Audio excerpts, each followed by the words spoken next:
echar un clavado a profundizar en lo que es esta enfermedad. O sea, de qué manera podemos llegar a, ya vimos que hay tratamientos con radiación ionizante, pero ¿qué es esta enfermedad? ¿Qué es el cáncer?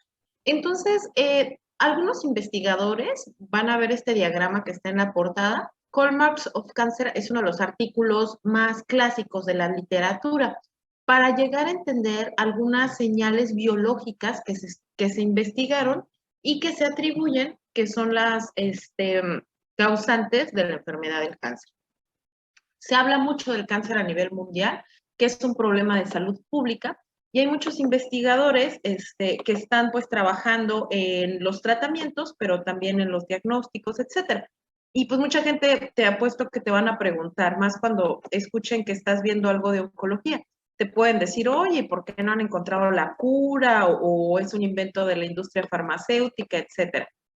Pero pues básicamente la enfermedad del cáncer nos ha acompañado durante toda la historia de la humanidad. ¿Esto qué quiere decir? Pues, por ejemplo, se tiene en cuenta que los griegos hablaban de que el cáncer o Hipócrates tenía una forma como de un cangrejo, como lo vemos aquí. Entonces, el nombre de cáncer viene de la raíz grecolatina cárquinos o quiere decir cangrejo. Y los griegos lo llamaron así a esta enfermedad porque veían que los tumores tenían esa capacidad similar a los cangrejos de ir caminando como hacia atrás, o sea, de ir caminando entre todos los tejidos. Entonces le ponen este nombre, carquinos o cáncer, y a esta enfermedad nos ha acompañado a la humanidad durante toda su historia. De hecho, hay un libro que les recomiendo algún día que tengan tiempo, que es cultura general nada más, se llama El cáncer, el emperador de todos los males. Se habla que es una enfermedad que ha acompañado a la humanidad durante toda su historia. Por ejemplo, aquí vemos una de las inscripciones en el papiro de Ebers o en todos los documentos egipcios, inclusive, en inscripciones, etcétera, jeroglíficos, donde se hacían ya inscripciones o se hacían gráficos de la enfermedad del cáncer, lo dibujaban como tumoraciones. Entonces vemos que los egipcios y a varias culturas antiguas atribuían que la enfermedad del cáncer era una causa, se causaba por un castigo divino. Después Hipócrates habló de una teoría humoral, es decir, decía que había humores, ¿no? Alguien tenía un humor bilioso, otro humor sanguíneo. Los humores eran como decir que tenías mucha bilis y eras muy enojón, por ejemplo, ¿no? Entonces, posteriormente las teorías fueron evolucionando para pasar de atribuir al cáncer por un castigo divino a atribuir, por ejemplo, en 1860, que el cáncer era causado por una irritación crónica. Esta teoría de 1860 se ve muy fortalecida por la cuestión, por ejemplo, de la gastritis. Cuando te da gastritis y que consumes, por ejemplo, una michelada, ¿no? Y estaba muy picosa y tú sabes que tienes gastritis y se irrita el estómago, puede causarte una úlcera. Y si no tomas omeprazol, no te das manejo a tu gastritis, esto puede evolucionar a una lesión benigna que se convierte en maligna y después en cáncer. Entonces, estas teorías de la irritación crónica hablaban de estas agresiones crónicas como heridas o lesiones a órganos o partes del cuerpo humano. Pero también había una teoría del trauma, o sea, decían que después de un golpe te podía pasar. Y actualmente hay varias teorías espirituales, ¿no? Que hablan incluso de emociones que la gente no es capaz de procesar, emociones traumáticas o emociones de mucha depresión, mucha tristeza, mucha ira, que pueden llevar a cabo que se desencadene un tumor. Y también hay una teoría de enfermedades infecciosas que pueden causar cáncer. Lo que se sabe actualmente es que el cáncer es una enfermedad multifactorial. Cuando te pregunten los factores de riesgo para cáncer, sabemos que hay varios bien conocidos, como la exposición, por ejemplo, el fumar, el alcoholismo crónico, la obesidad, una vida de estrés que produce cortisol, una hormona que hace que se te suba la presión arterial y que tus células estén completamente en medio de un medio de estrés oxidativo, se le llama.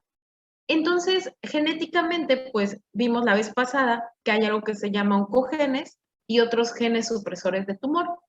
Entonces, la teoría de Weinberg y Douglas Hanahan, que fueron los que escribieron este primer artículo en el año de Hallmarks Cancer, fue hablar de las señales biológicas que activaban los procesos para que una célula entrara a una vía anormal y desencadenara la aparición del cáncer como tal. Entonces se habla de que los oncogenes sí, es como si fuera un coche. Entonces, si se aprieta el acelerador, que sería el oncogen, se desencadenan cuestiones que en la célula, como la inhibición de P53 que hablábamos la vez pasada, que era una proteína que es la guardiana del genoma. Entonces, si se activa el oncogen, es como apretar un acelerador y hace que la célula empiece a mutar, pueda producir cáncer. Y el gen supresor de tumores es el que nosotros podemos apretar como si fuera el freno, y es el que suprime la aparición de cáncer o de mutaciones en la célula. Esto lo podemos entender más profundamente después. Entonces, en estas vías de señalización biológica, en general se sabía eso, ¿no? Que existían genes supresores de tumor y oncogenes que favorecían la aparición del cáncer. Entonces, en el año 2000 lanzan un artículo que después también hicieron un libro, y es el artículo más citado de la teoría celular que fundamenta la oncología o lo que es esta enfermedad. Posteriormente, Hallmarks of Cancer, la nueva generación, salió en el 2011 una actualización, donde además de las primeras 6 señales biológicas que lograron identificar en el año 2000, se agregaron varias más, donde se hablaba ya de factores moleculares y también bioquímicos. Hablar de Hallmarks of Cancer o su nombre en español, los 6 sellos del cáncer, es hablar de rasgos moleculares y bioquímicos. El primero de ellos, que vamos a ir desglosando, es la autosuficiencia de señales de crecimiento. ¿Esto qué quiere decir? Que la célula va a crecer, crecer, crecer sin límites. No necesita ninguna proteína de las que veíamos que había en la membrana que fuera un receptor o que envíe señales de crecimiento. Las células del cáncer no lo necesitan, crecen solitas y son inmortales, evaden la apoptosis, que te comentaba que la apoptosis en el ciclo celular se le llama, la apoptosis es un fenómeno que se define como muerte celular programada, es decir, cuando las células crecen, envejecen, o sus organelos ya no funcionan bien, la propia célula y su maquinaria de supervisión, por decirlo así, se da cuenta y le induce a una muerte celular programada, es decir, en cierto tiempo de su ciclo vital. Pero las células del cáncer tampoco son así, son inmortales y evaden la apoptosis, no mueren, se quedan vivas aunque no funcionen de manera adecuada. Y también se describió la angiogénesis constante. ¿Eso qué quiere decir? Angio viene de la raíz grecolatina de vaso sanguíneo y génesis pues sería la formación nueva de vasos sanguíneos. Entonces se descubrió que los tumores, estas células malas, inmortales y que crecen sin control, pues necesitaban nutrirse de algo y los nutrientes son llevados a las células y tejidos del cuerpo a través de los vasos sanguíneos. Entonces, cuando se forman células tumorales, estas células tienen la capacidad también de crear vasos sanguíneos nuevos tan solo para suministrarles nutrientes. Y también se dieron cuenta que había una insensibilidad de esas células de cáncer a las señales de las células que les mandan mensajes de ya no crezca célula, ya muere por favor, ya no te queremos aquí, eres un zombie. La célula del cáncer las ignora. Y también otros de los sellos del cáncer muy distintivos es la capacidad que tienen las células tumorales para invadir los tejidos sanos y hacer metástasis, que vamos a ver cómo se lleva a cabo. Se los estoy contando de una manera muy burda, más al rato les mando el link de los artículos para que lo lean de una manera tal vez más profunda. Esto es como que puedan tener la información más digerida. Y entonces lo más importante de este artículo inicial en el año 2000 fue que se dieron cuenta que estas células tumorales también tenían la capacidad de dividirse de manera ilimitada. Es decir, además de que crecen mucho, de que no se mueren, crecen de manera ilimitada. Entonces aquí vemos señalado en el centro del diagrama la palabra tumor y vemos aquí un cúmulo de células anormales. Entonces, esta prácticamente es un diagrama donde te describo cómo, pues, ellas son independientes de señales de crecimiento, o sea, pueden seguir creciendo, tienen una resistencia a la muerte celular, como te comenté, son capaces de inducir la creación de vasos sanguíneos, y de acuerdo a las investigaciones se dieron cuenta que había ciertos genes en el ADN que podían desarrollar o provocar esta situación. Por ejemplo, la inducción de vasos sanguíneos en el ADN se relaciona con 8 genes. La capacidad de una célula tumoral para invadir otros tejidos y viajar a otros órganos se relaciona con 16 genes del ADN, etc. en cada uno de los sellos distintivos del cáncer ya se ha relacionado con genes en específico, lo del ADN. Y me puedes preguntar, oiga, doctora, entonces si ya sabemos qué genes causan esas señales biológicas anormales que sabemos que causan cáncer, ¿por qué fregados no se hace ingeniería genética o se altera el ADN para que esto no suceda? Bueno, esa es la nueva medicina personalizada, es lo que se está actualmente en la epigenética tratando de evitar, o sea, que podamos saber qué gen es el que se altera para producir un cáncer de pulmón, por ejemplo, y podamos atacarlo. Sin embargo, vamos a ver que no todos los cánceres o tumores tienen esas vías de señalización molecular alteradas. Son peculiares en cada tumor, o sea, hay una vía de señalización alterada en el melanoma y otra en el cáncer de estómago. Entonces es difícil llegar a un tratamiento global, pero hay muchos avances en cada uno de los tumores que vamos a ir comentando con el tiempo. Entonces, cuando se hace una revisión después de 10 años del artículo inicial de Hallmarks of Cancer, que fue en el 2011, Weinberg y Hanahan describen que hay otros 4 señales biológicas que se relacionan también con el cáncer. Y uno de ellos es que se descubrieron que el cáncer es capaz de destruir el sistema inmune o evadirlo, que es capaz de promover un ambiente inflamatorio. Y me puedes preguntar, ¿cómo inflamatorio, doctora? O sea, si estás hinchado, ¿te da cáncer? Lo que sucede es que la cuestión de la inflamación se habla como de un término bioquímico, en el cual, por ejemplo, los que tenemos obesidad, tenemos muchos tejido adiposo, muchos adipocitos que forman la grasita. Entonces se habla que cuando hay grasa o adipocitos en el cuerpo, estos se metabolizan, es decir, tratan de degradarse, se oxidan, es una reacción bioquímica, y eso hace que la célula esté constantemente como estresada, tratando de hacer reacciones bioquímicas, que de un nutriente grande se convierte en uno pequeño, por decirlo así. Entonces mantiene, por decirlo de alguna manera muy burda, a la maquinaria celular en constante trabajo. Como si tuvieras un coche siempre con el motor prendido. Entonces, si tú tienes siempre un coche con el motor prendido, el motor se calienta y se empieza a hinchar, por decirlo así, o las mangueras o algo así. Pues eso pasa en el cuerpo. Al haber un ambiente inflamatorio, proinflamatorio, que no solo sucede en la obesidad, pasa, por ejemplo, en el tabaquismo, en las células del epitelio respiratorio, cuando fumas.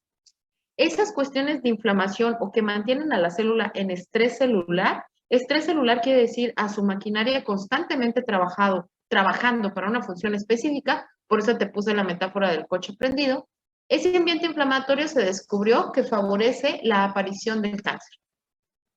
Además de esto, se describió una inestabilidad genómica, que las personas que tienen cáncer tienen inestabilidad o genes alterados en su ADN de manera específica. Y que también el metabolismo de las células de cáncer es distinto al metabolismo de una célula normal. Y de aquí viene muy en boga la famosa dieta keto, o que te dicen que te ayuda al cáncer, te ayuda a combatirlo, te ayuda a prevenirlo. Más adelante vemos por qué sí, por qué no, pero de ahí viene ese mito.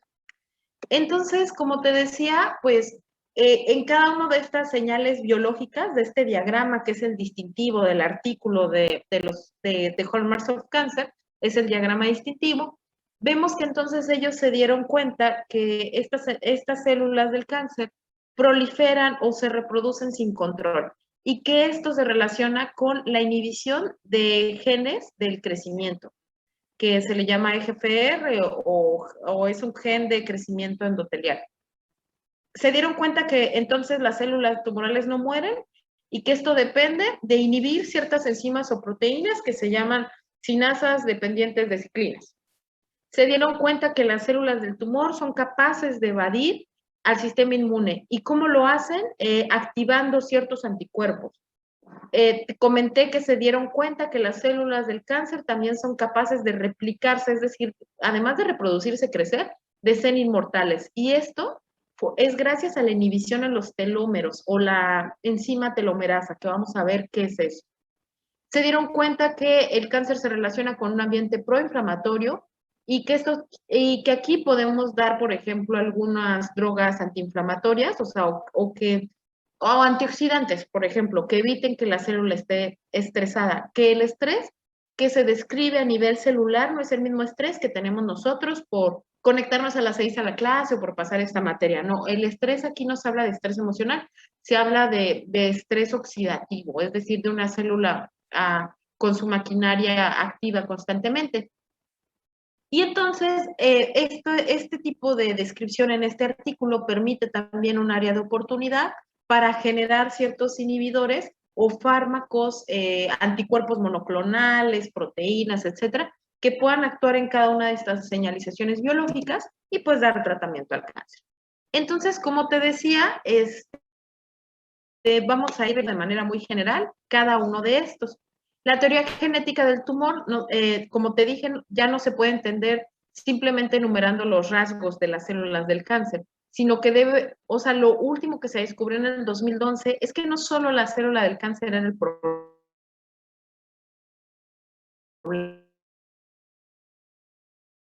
sino el microambiente desarrolla esa célula del tumor. Vamos a ver que el ambiente es capaz de ayudar a la célula tumoral a seguirse expandiendo.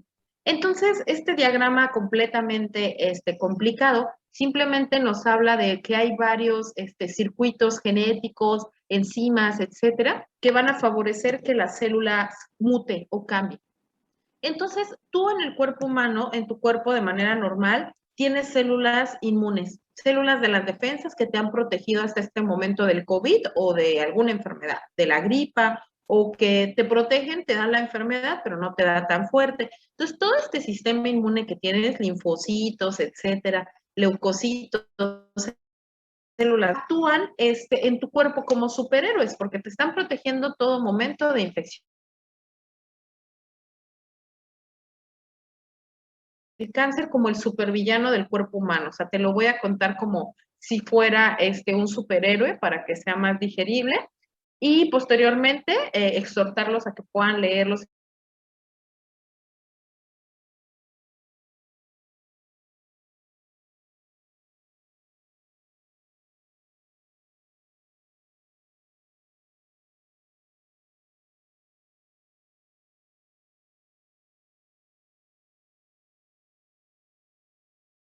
Una de las enfermedades más temidas. Y entonces, en este caso, por ejemplo, algunos de nuestros superhéroes, como te dije, son las células de las defensas, y el villano del que estoy hablándote será nuestro protagonista de esta historia, que en este caso la enfermedad más temida es el cáncer.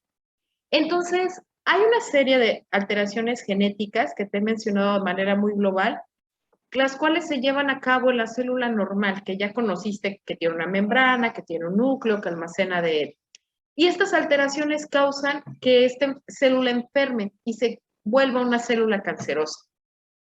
Este villano que es el cáncer no solo actúa de manera ruin contra tu cuerpo y tus órganos, sino que tiene cualidades superiores, es decir, tiene superpoderes en relación a tus células normales y hace que sea una pelea difícil de ganar para muchos pacientes. De hecho, a veces nos gana la enfermedad en un gran porcentaje. Por eso la esperanza de que ustedes, siendo tan jóvenes, inteligentes y en esta carrera, al comprender esta enfermedad y los distintos, en este caso, dispositivos que tenemos para combatirlas, como los aceleradores lineales o la radiación ionizante, puedan contribuir al avance en creación de equipos, etcétera, o diagnósticos o tratamientos de los tumores.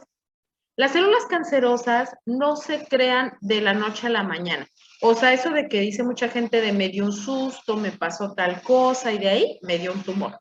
No es así. No es como en Spider-Man, ¿no? Que lo mordió la araña y de un momento a otro ya era un superhéroe. Aquí hace falta que pasen varios mecanismos que vas a conocer. Entonces te hablé que de las señales, disculpen, es que están podando acá afuera, entonces van a escuchar de fondo el motorcito de la podadora, creo que es. Entonces te hablé que de las primeras señales biológicas que tienen las células tumorales, que las caracteriza, es que mantienen una señal proliferativa. Es decir, grábate que las células cancerígenas son como los conejitos, o sea, se mantienen proliferando y creciendo constantemente. Entonces, el rasgo más fundamental es esa proliferación crónica. Hace una década, es decir, en el 2000, cuando se hizo el primer artículo, no había una explicación contundente a esta situación. Y actualmente ya tenemos algunos indicios de algunas proteínas que contribuyen a que esto suceda, es decir, ciertos mecanismos que mandan las señales para liberar señales que hagan que la célula se mantenga reproduciéndose. Entonces, se le llama señalización mitogénica o lo que hablábamos en el ciclo celular, que mitosis, a fin de cuentas, es reproducción celular. Entonces, en la señalización mitogénica se producen proteínas o ligandos en la membrana de la célula que son como receptores de los factores de crecimiento. Entonces, la célula va a tener esos factores de crecimiento estimulándola y haciendo que la célula crezca y empieza a responder, o sea, el problema aquí es que hay un desequilibrio entre las señales que se mandan a la célula de manera normal para que crezca y luego muera. Aquí se elevan los niveles de proteínas receptoras que están en la superficie de la célula de cáncer. Como hay muchos receptores, pues los factores de crecimiento que viajan por fuera de la célula llegan a todos estos receptores y sobreestimulan a la célula cancerosa a seguir creciendo. Entonces la célula empieza a crecer sin control, dice, ay, no, aquí voy a crecer mucho, tengo muchos receptores, mándenme muchos factores de crecimiento. Como si fuera una señal de Wi-Fi y hay varias gente queriéndose conectar en Starbucks, pues la señal del Wi-Fi sería como el factor de crecimiento y toda la gente que está en el Starbucks son los receptores. Entonces reciben el Wi-Fi, reciben el Internet y la célula cancerosa es el Starbucks. Entonces el Starbucks se sigue llenando de gente, sigue creciendo sus ventas. Lo mismo pasa con la célula tumoral. Tiene demasiados receptores en relación a una célula normal, receptores para recibir la señal para crecer. Entonces la célula empieza a crecer sin control. Al crecer sin control se altera la estructura normal que tú conociste. Te comenté que había una membrana, había un citoesqueleto, etcétera. Pues al haber un crecimiento desmedido, esta situación altera toda la estructura de la molécula. Entonces, hay una independencia, como les decía, de las señales. Esto se ha estudiado en micrografías de flujo, etcétera, o tecnologías que hacen seguimientos genéticos, y se dieron cuenta que, por ejemplo, en el melanoma, que es un tumor súper agresivo, que es el típico que te cuentan que te sale un lunar, que hay que vigilarlo, que no crezca en tamaño, etcétera. El melanoma fue la enfermedad o el tumor por el cual murió Bob Marley. Luego les contaré esa historia, el cantante de reggae. Pero bueno, se dieron cuenta en las investigaciones que el 40% de los melanomas de los humanos tienen proteínas alteradas, mutaciones. Una de ellas es una proteína popular que se llama BRAF y eso hace que haya una mayor señalización de crecimiento. Entonces, esto que tú lees aquí de interrupción de mecanismos de retroalimentación negativa que atenúan la señalización proliferativa, me vas a decir, doctora, ¿qué es eso? Bueno, resulta que cuando la célula normal crece lo suficiente, la misma célula empieza a producir sustancias que le avisan al núcleo, por ejemplo, a los ribosomas, que detengan la maquinaria celular, o sea, que dejen de crecer. En la célula del cáncer, estos mecanismos de retroalimentación negativa quiere decir de para de crecer, se inhiben. Los resultados recientes se han dado cuenta que no hay señalización para bloquear el crecimiento. Y esto lo han visto en los estudios, en tumores en ratones, donde ven que están hiperactivadas las señales de crecimiento. Que no hay manera de estas vías moleculares que tú ves aquí tan complejas, hablan de esa señalización a nivel del ADN, pero aquí te están señalando específicamente qué parte metabólica se altera. No lo vamos a mencionar del todo, nada más te puse un cuadrito aquí donde señala algunas de las proteínas más taquilleras o oncoproteínas que se hiperactivan y transmiten señales de crecimiento anómalo. Entonces, hay una cosa que se llama senescencia celular. La senescencia celular, vamos a ver que quiere decir el envejecimiento de las células. Una célula senescente suele ser una célula, pues, viejita, que ya envejeció. Entonces, que ya no va a entrar a la mitosis, ya no tiene la capacidad de producir células hijas porque ya ha envejecido. Entonces, vemos este gráfico que nos habla de, ay, en mis tiempos la mitosis se hacía más rápido. Pero ellas ya no entran, si se fijan, a la reproducción celular, porque ya son células senescentes o células viejitas. Entonces, en las células del cáncer, lo que te comentaba es que esas células no envejecen, se siguen reproduciendo sin control. Y todo esto depende de receptores de membrana, como vemos aquí. No, nosotros, pues ya que somos oncólogos, tenemos que estudiar estos o los biotecnólogos, los mecanismos específicos de estos genes que se activan. Ustedes solo conozcan que son una serie de proteínas del metabolismo que se alteran y que ponen freno a que la célula entre al ciclo celular o aceleran, en el caso del cáncer, que las células mutadas sigan entrando al ciclo celular, produzcan más células mutadas o anormales. Es decir, la célula del tumor es como un zombie, las células del cáncer. Pero entonces, en el último artículo que te comenté, descubrieron que además el microambiente tiene repercusiones. El microambiente sería las células que rodean a la célula de cáncer. O sea, que hay una célula de melanoma, por ejemplo, un lunar negro.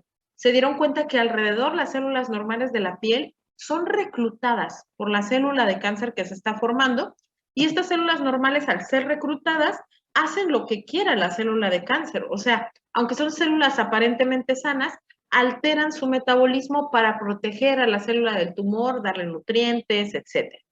Entonces, en las investigaciones pues, ya se han identificado muchísimos protoncogenes, es decir, proteínas que pueden estar o genes sobreexpresados, es decir, que se manifiestan en exceso y, por ejemplo, te causa un tumor cerebral que se llama astrocitoma.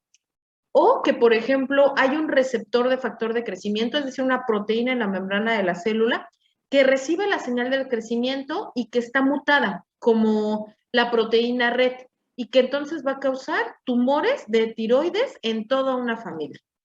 Se ha descubierto que hay ciertas proteínas que son como traductoras, es decir, que están ahí en la membrana celular, y esto que dice transducción de señales, fueran antenitas, reciben ciertas señales que envían al núcleo de la célula. Se han dado cuenta que, por ejemplo, en ciertas mutaciones, como la mutación del gen ABL, cuando se muta, causa leucemia mieloide. Entonces, esta gráfica habla de varias alteraciones o mutaciones puntuales en algunos genes. Sin embargo, para poder inhibir el crecimiento, o sea, la supresión del crecimiento, ¿eso qué quiere decir? Para que la célula pueda continuar creciendo y no pare de crecer, deben evadir a los genes que bloquean a las células normales para seguir creciendo. Uno de ellos es la proteína RB o P53, la que te comentaba que P53 es la guardiana del genoma, entonces ella es como una supervisora que al salir la célula del ciclo celular dice, esta sí, que crezca, esta no, que se muera.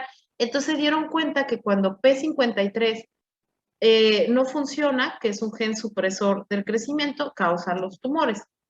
Entonces, también dentro de estas investigaciones, decían ellos, bueno, hicieron cultivos in vitro, como vemos aquí, esta cosa que se llama inhibición por contacto, te la voy a comentar. Ellos colocaron un cultivo de células en un frotis, por ejemplo, cultivaron una sola capa de células, como ven aquí, y aquí era un cultivo de células tumorales, que si se fijan son como que su forma es muy anormal, ¿no? Unas están aplanadas, otras están redondas, están unas sobre de otras, son varias capas. Entonces se dieron cuenta que en el cuerpo humano lo que sucede es que las células del cáncer se empiezan a juntar una con otra para formar como paredes, como si estuvieras haciendo una pared de ladrillos, que hay que poner uno sobre de otro y cemento, de esa manera es más difícil derribarla que si pusieras un ladrillo por acá, otro por acá. Entonces, que lo que hacen las células tumorales es alteraciones moleculares que fabrican proteínas que hacen que esas células del tumor se mantengan completamente unidas en los tejidos. Y entonces esto lo han visto mucho en tumores, por ejemplo, que alteran la piel, donde se dan cuenta que pues hay células sanas alrededor, pero que ayudan a estas células tumorales a seguir creciendo. Entonces, algo de lo más distintivo que te comentaba de las células del cáncer es que resisten la muerte celular. ¿Y esto cómo lo hacen? Pues resulta que inhiben la apoptosis, que es esta muerte celular programada. Entonces, como vemos aquí, es un diagrama donde trata de ejemplificar la membrana celular, que te comentaba que está fuera de la célula, una membrana de doble capa, Y entonces aquí hay señales de muerte. Y tú dices, ¿cómo son señales de muerte? Bueno, son proteínas que llegan a estos receptores que están en la membrana y mandan la señal de, ¿sabes qué? Ya estás viejita, ya eres una célula senescente, hay que morir.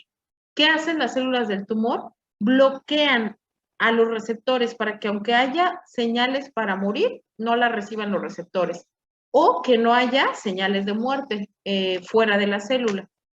Entonces, estas alteraciones en las vías de señales, que usualmente es en la membrana de la célula, también están acompañados de defectos y mutaciones en genes específicos, como te comenté de P53, y hay resistencia al funcionamiento normal de ciertas proteínas, que todas estas proteínas trabajan de manera normal para que la célula entre al ciclo celular, se reproduzca y muere. Pero la meta de las células del cáncer es alcanzar la inmortalidad, lo que te decía.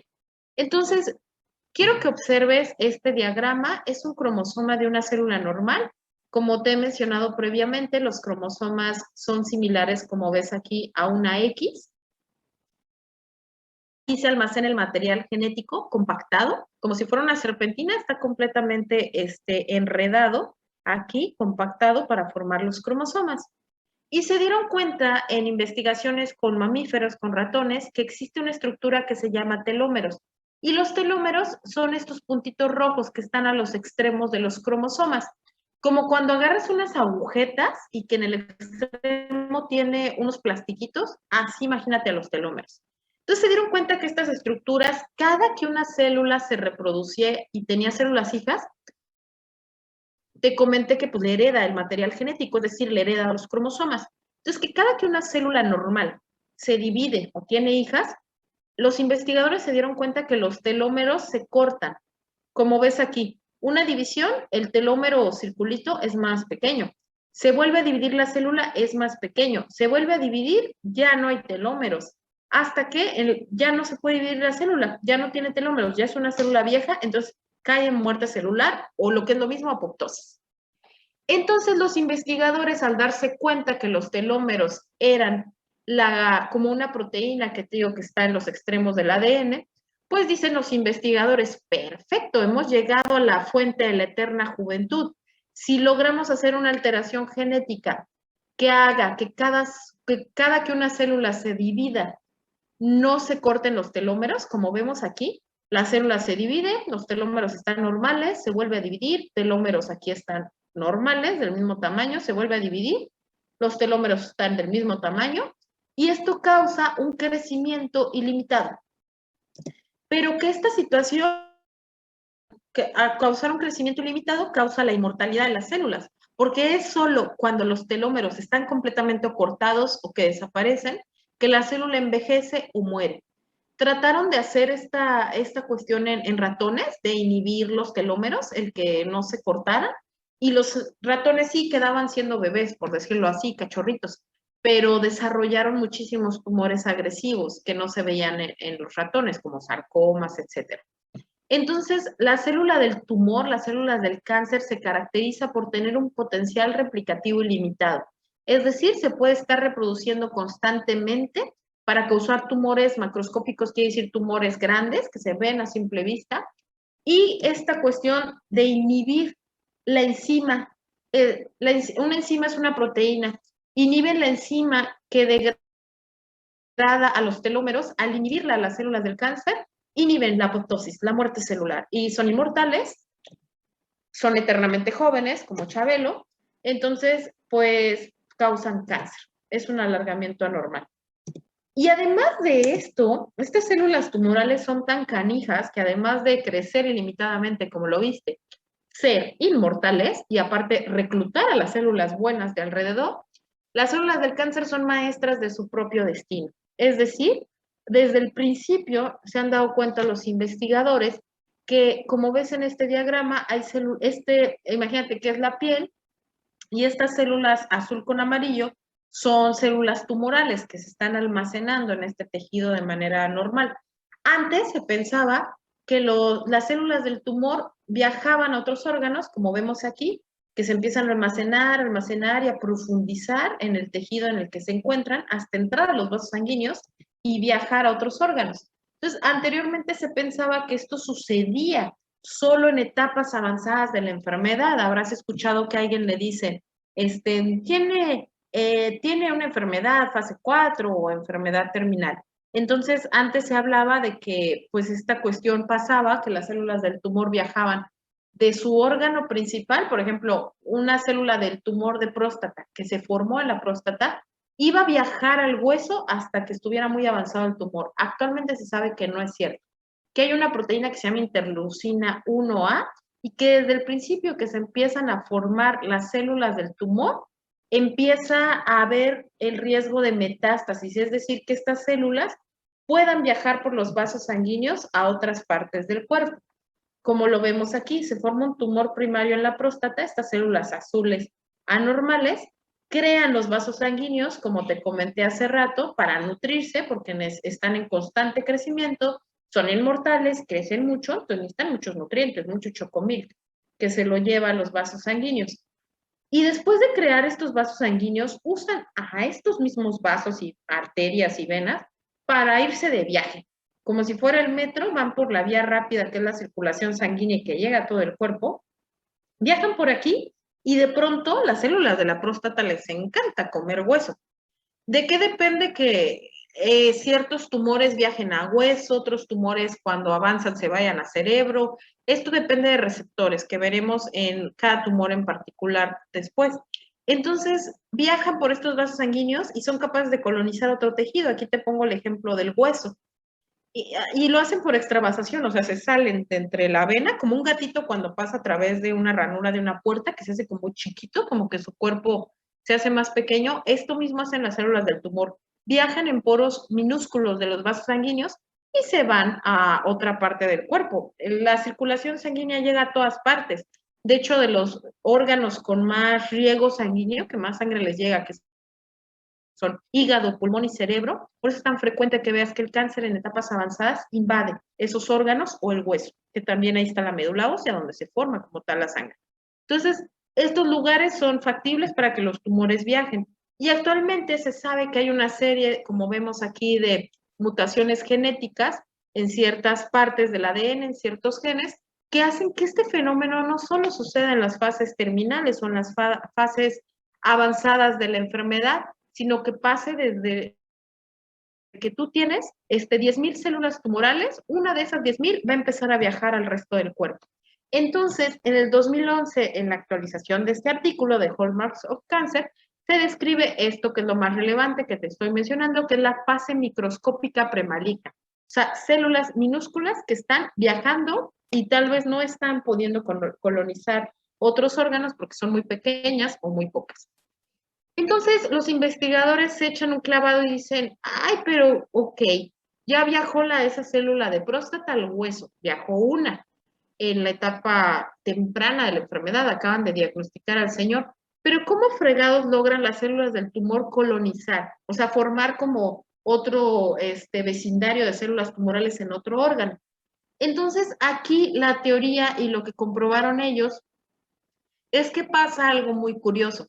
Existen algunas mutaciones en dos proteínas, que una mutación es en E-caderina, y tú vas a decir, ¿qué es eso, doctora? Bueno, cuando existe la fecundación del óvulo y el espermatozoide y se empieza a formar un feto, un embrión, las células para formar el embrión, el bebé después, pues empiezan a formar muchas células, como te comenté en el ciclo celular, mucha mitosis, mucha mitosis.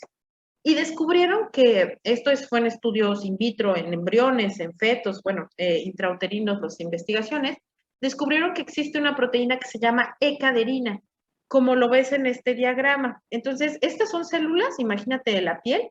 Entonces, que E-caderina es como un tubito o como si fuera un pegamento que permite que las células que se acaban de formar nuevas se vayan pegando una con otra. Entonces, que por ejemplo en el desarrollo del embrión, cuando se están formando sus órganos, su piel, pues las células nuevas que se van generando puedan estar pegadas una con otra, y esto mediante E-caderina. Entonces, entre más proliferan las células, es decir, entre más células se forman, pues más se pegan, y E-caderina es como si fuera esa proteína que permite tener como un contacto en cada célula e irlas formando. ¿Esto qué tiene que ver con el cáncer? Bueno, pues se dieron cuenta que la E-caderina es capaz de mutar cuando hay este cáncer.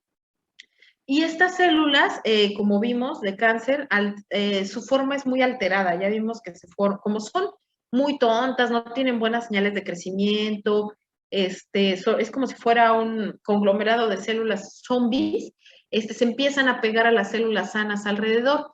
Y entonces se dieron cuenta que cuando son capaces de viajar a otro órgano, como la célula del cáncer de próstata que viajó al hueso, que esa mutación de caderina hace que esas células tumorales se adhieran, pero en otros tejidos.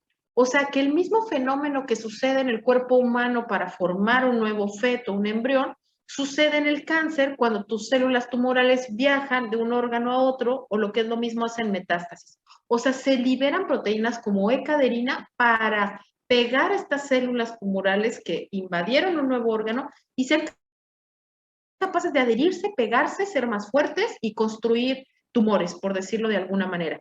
Entonces, se descubre que entre más E-caderina esté mutada o se exprese de mayor manera, son tumores más agresivos, son capaces de invadir más órganos. No sé si les quedó alguna duda de esto. ¿No? Bueno. No. Entonces, este fenómeno le llaman científicamente transición epitelio-mesenquimal, o sea, ¿eso qué quiere decir?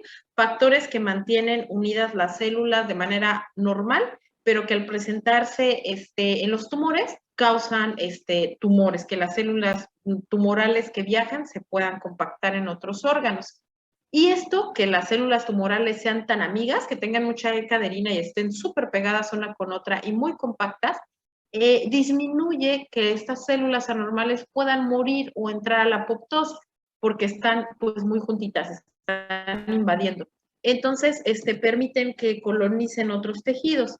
Entonces, aquí, como te comenté, o sea, este complejo de proteínas, transición epitelio-mesenquimal, EMT lo abrevia, hace que estas células anormales, que son las azules, como el tumorcito, que son, como te decía, zombies y se van a acomodar de manera normal en el tejido, se nutren por un vaso sanguíneo, puedan invadir otros órganos, por ejemplo, pasan por la circulación sanguínea, se van a otros órganos, y ahora la transición mesenquimoepitelial, que son otras proteínas, era lo que te decía, se liberan y hacen que se colonice otro tejido y se forman tumores grandes, pero en otros órganos.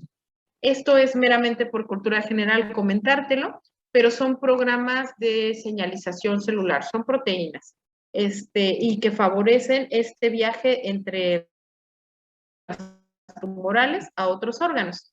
Entonces, bueno, ya vimos que estas células pues son inmortales, eternamente jóvenes, crecen sin control y que aparte se hacen amigas entre ellas para volverse más fuertes y reclutan a las células normales alrededor para protegerse.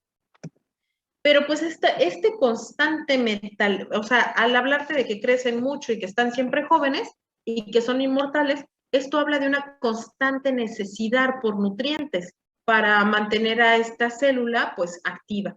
¿Y cómo lo hacen? Pues robando la energía, tal cual como vemos como un vampiro energético. Entonces, cuando tú ves a un paciente oncológico de cáncer, que por más que coma, está muy débil, está muy cansado, o que cuando los tumores son muy grandes, el principal síntoma es que el paciente te dice, me siento muy cansado, no quiero comer, y que empiecen a bajar de peso, aunque coman bien, bajan mucho de peso. Esto es porque las células del tumor, por decirlo de alguna manera, secuestran el metabolismo, o sea, hacen que los nutrientes, pocos o muchos que entren al cuerpo, se vayan hacia las células del tumor. Es un metabolismo activo por esta situación, porque están constantemente reproduciéndose, porque son inmortales y siempre jóvenes. Entonces, descubrieron en 1920, Warburg describe el efecto Warburg, o sea, empieza a estudiar las células del tumor igual en cultivos in vitro y dice, bueno, ¿a qué se debe esta situación? Entonces, usualmente tú, ser humano saludable, tú comes un cereal en la mañana, una avena, y tu cuerpo hace algo que se llama ciclo de Krebs o glucólisis aeróbica. Ese trabalenguas quiere decir que los nutrientes que tú consumes los hace pequeñitos. Por ejemplo, consumiste carbohidratos en tu avena Entonces los degrada y los convierte en micronutrientes. De carbohidrato pasa a glucosa. Básicamente todos los macronutrientes que entran a nuestro cuerpo, sean proteínas, lípidos, carbohidratos, van a terminar convertidos en glucosa, que es el combustible de la célula en algo que te comenté que tienen las células que se llama mitocondria. La glucosa entra a la mitocondria y es como una moneda de cambio. La mitocondria la metaboliza y produce ATP, que es una molécula que da energía para que las demás células realicen sus funciones. Esto es de manera normal.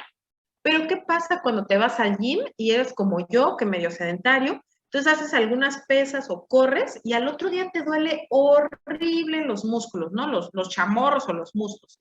Se habla de que se produjo, perdón, ácido láctico, que es como, el ácido láctico son como cristalitos y de hecho es lo que te duele cuando haces ejercicio y no estás acostumbrado a eso que sientes de dolor en piernas, chamorros o los chicos si trabajan brazo, no sé. Ese dolor es producido por el ácido láctico y es porque tus tejidos no están bien oxigenados. Entonces, para tener energía, no pueden usar ese metabolismo normal que te estoy contando de entra la glucosa, produce ATP. No, no se puede porque tú estás haciendo ejercicio, estás acelerando el cuerpo. Entonces, lo que hace el cuerpo es hacer un metabolismo anaerobio, es decir, un metabolismo que no depende de oxígeno porque no hay oxígeno, porque estás corriendo, no estás acostumbrado, no puedes respirar. Por eso los deportistas, si se fijan, tienen hasta una frecuencia de respiración muy lenta. Se habla de que están muy bien oxigenados. A ellos ya no les duele cuando corren el maratón. Entonces, este ejemplo que te pongo es porque las células del tumor, las células del cáncer, así viven en el metabolismo anaerobio, o sea, todo el tiempo están produciendo ácido láctico.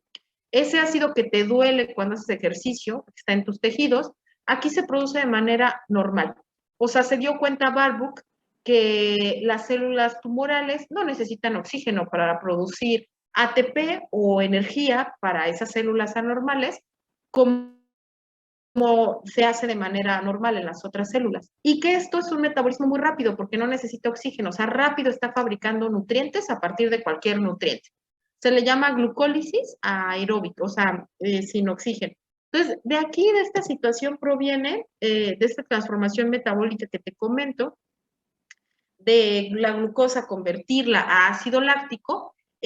Aquí viene esa teoría de mucha gente hippie o gente que defiende a la dieta cetogénica, etcétera, o a la dieta keto y toda esta cuestión, porque se habla de que evitas que tenga el metabolismo, la producción de ácido láctico, o sea, como que no les, o la dieta alcalina, también se habla muchísimo, es lo más famoso, se me había barrido, pero más que la keto es la alcalina, la que mucha gente se las vende a los pacientes con cáncer o te la va a querer vender para que prevengas el cáncer. ¿En qué se basa? La dieta alcalina se basa en evitar que el cuerpo produzca ácido, porque se sabe que el metabolismo de las células de cáncer es ácido, pero no es cierto, chicos. O sea, porque esto pasa dentro de la célula tumoral, no pasa afuera.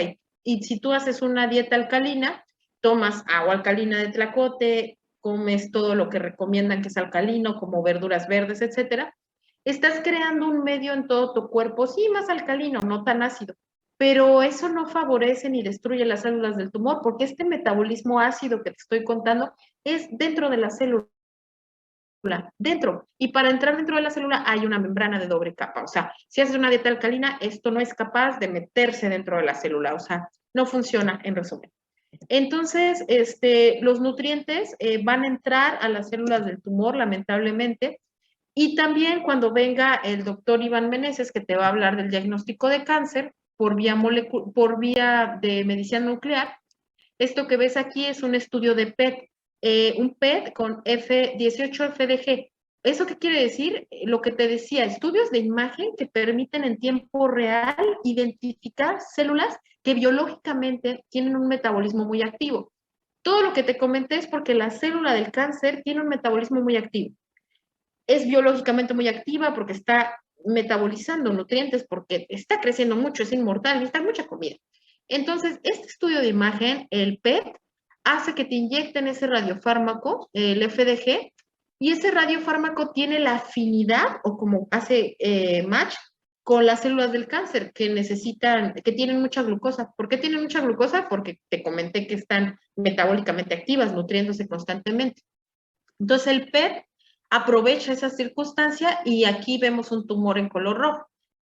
Aquí tú me vas a decir, ¿y por qué está pintado el hígado, doctora? Porque el hígado es como si fuera, no es como si fuera, es nuestra reserva natural de glucosa.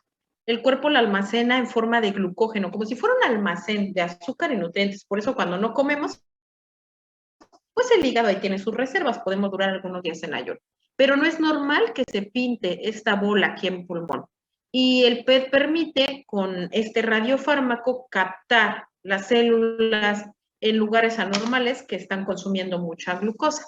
Entonces es un área de oportunidad para el diagnóstico. Ya para concluir, pues bueno, el objetivo de esta situación también es comentarle que el cáncer, las células tumorales son capaces de evadir la justicia, además de todo. Son como el Chapo, o sea, inhiben el sistema inmunitario. O sea, inactivan a los linfocitos T que usualmente te protegerían.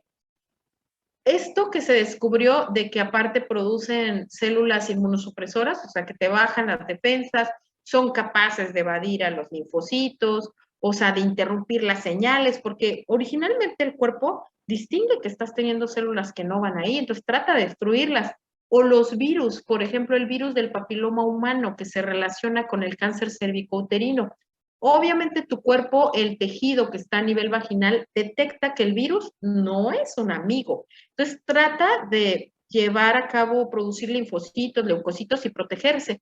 Pero el virus muta y hace que se inactiven esas células de las defensas y evade las señales y evade la justicia y coloniza el tejido vaginal y causa cáncer, que luego lo veremos con más detenimiento, pero en general que sepas que se inactiva el sistema inmunológico, que de ser un sistema normal, que te digo que va a detectar que hay alteraciones, de repente las células del tumor son capaces de evadirlo. Y es de aquí que se ha estudiado mucho en cuestiones como, este es un ejemplo del virus del papiloma humano. El ejemplo es por qué el virus del papiloma humano que causa cáncer cervicouterino es más frecuente en dos extremos de la edad, las mujeres muy grandes o las mujeres muy jóvenes, como de los 20 a los 30 años. Y es por esto. Las mujeres de 20 a 30 años tienen más infecciones vaginales recurrentes. ¿Por qué? Porque tienen más actividad sexual, por decirlo así. Entonces, al tener más actividad sexual, estás más en riesgo, más en contacto con el virus del papiloma humano. Entonces, este virus no porque una vez lo tengas te va a dar cáncer, para nada, para nada. De hecho, la mayoría de las veces el cuerpo es tan bueno, sus defensas son tan buenas, que aunque tengas una úlcera o una lesión premaligna por virus del papiloma humano, el cuerpo la puede regenerar y no te va a dar cáncer.